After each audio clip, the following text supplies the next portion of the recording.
ભારતીય જનતા પાર્ટીમાં માંગરોળ દ્વારા વાંકલ ખાતે નૂતન સ્નેહ મિલન યોજાયો। ગુજરાત મંત્ર સમાચાર કયુમ શેખ માંગરોળ ભારતીય જનતા પાર્ટીના કાર્યકર્તાઓએ નવા વર્ષને ઉત્સાહ અને ઉમંગ સાથે ઉજવ્યું। વિક્રમ સંવત 2081ના આગમન નિમિત્તે આજરોજ યોજાયેલા સ્નેહ મિલન સમારોહમાં શહેરના વિવિધ વિસ્તારોમાંથી પાર્ટીના કાર્યકર્તાઓ મોટી સંખ્યામાં ઉપસ્થિત રહ્યા હતા। વાંકલના સાંઈરામ મંદિરના પ્રટાંગણમાં યોજાયેલા કાર્યક્રમમાં પૂર્વ કેબિનેટ મંત્રી અને માંગરોળ વિધાનસભાના ધારાસભ્ય ગણપતસિંહ વસાવા, ભારતીય જનતા પાર્ટીના રાજુભાઈ પાઠક, જિલ્લા પંચાયત સદસ્ય, તાલુકા પંચાયત સદસ્ય, ભારતીય જનતા પાર્ટીના કાર્યકર્તા સહિતના આગેવાનોએ પણ હાજરી આપી હતી। કાર્યક્રમની શરૂઆત દીપ પ્રાગટ્ય કરીને કરવામાં આવી હતી। ત્યારબાદ પાર્ટીના કાર્યકર્તાઓએ એકબીજાને નવા વર્ષની શુભકામનાઓ પાઠવી હતી। આ કાર્યક્રમોમાં કાર્યકર્તાઓએ ઉત્સાહપૂર્વક ભાગ લીધો હતો।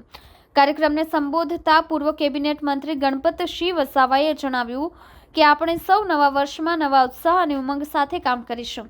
માંગરોળ વિધાનસભાને વધુ વિકસિત અને સમૃદ્ધ બનાવીશું। પાર્ટીના કાર્યકર્તાઓની મહેનત અને સમર્પણથી જ આપણે આજે આ સ્થાને પહોંચ્યા છે। આપણે સૌ મળીને ભારતને વિશ્વગુરુ બનાવવા વડાપ્રધાન નરેન્દ્ર મોદીના સપનાને સાકાર કરીશું। આ કાર્યક્રમ દ્વારા આપણે સૌ એકબીજા સાથે જોડાયા છીએ। આપણે સૌ મળીને આગામી દિવસોમાં પણ આવા જ કાર્યક્રમોનું આયોજન કરીશું। આ સ્નેહ મિલન સમારોહે પાર્ટીના કાર્યકર્તાઓ માટે એક અવસર હતો। તેઓ એકબીજા સાથે મળીને સમય પસાર કરી શકે અને એકબીજાને વધુ સારી રીતે જાણી શકે। આ કાર્યક્રમ દ્વારા પાર્ટીમાં એકતા અને સહકારની ભાવના વધુ મજબૂત બની છે।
અને આ ગુજરાત અને ભારતને ભૂપેન્દ્રભાઈ પટેલ સાહેબની આગેવાનીમાં અને નરેન્દ્રભાઈની આગેવાનીમાં હજુ પણ વિકાસની અનેક ઊંચાઈઓ આપણે આ સિદ્ધિઓ પ્રાપ્ત કરીએ એવી આજના પ્રસંગે આપ સૌને શુભકામનાઓ પાઠવું છું।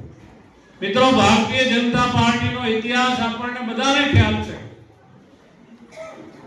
કે ભારતીય જનતા પાર્ટીની શરૂઆત એ ખૂબ સંઘર્ષમય રીતે પસાર થઈ અને 1980માં મુંબઈની અંદર ભારતીય જનતા પાર્ટીની સ્થાપના થઈ। પહેલું અધિવેશન ભરાયું।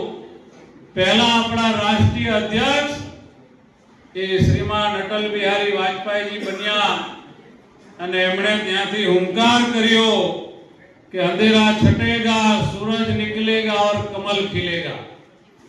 અને ત્યાર પછી પહેલી ચૂંટણી આપણે લડ્યા ત્યારે માત્ર 2 લોકસભાની ચૂંટણી આપણે જીત્યા ત્યારે કોંગ્રેસ વાળા હાંસી ઉડાવતા હતા કે ભાઈ હમ દો હમારે દો, આ ભાજપ વાળા શું કરવાના છે। પરંતુ કોંગ્રેસને એવો ભ્રમ હતો કે મિત્રો સમગ્ર ભારત એમનું જ છે, સમગ્ર ભારતની જનતા કોંગ્રેસની ગુલામ છે, કોંગ્રેસ સિવાય દેશમાં કોઈ ચાલવાનું નથી। પરંતુ આ ભારતીય જનતા પાર્ટીનો પાયો નાખનારા આપણા વડીલો છે। એમણે આપણને એક સૂત્ર આપ્યું હતું કે ભારતીય જનતા પાર્ટી દેશ હિત માટે કામ કરનારી પાર્ટી છે. પહેલા નંબરે દેશ હિત, બીજા નંબરે ભારતીય જનતા પાર્ટી, ત્રીજા નંબરે વ્યક્તિ.